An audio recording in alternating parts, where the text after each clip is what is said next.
Ako po si kapatid na Tita Andes, pinakang matandang diakonisa sa lokal ng Esperanza.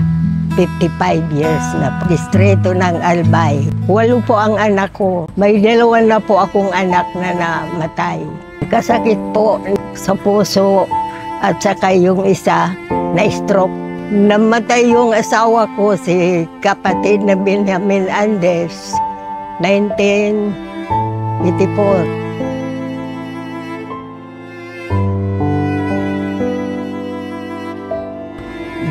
Nag-iisa na lang ako.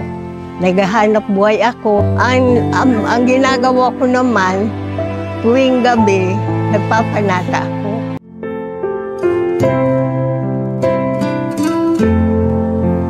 Para palakasin ako ng ama. Ay, lalo na ako nagtuturo sa kapatid na Eduardo Manalo.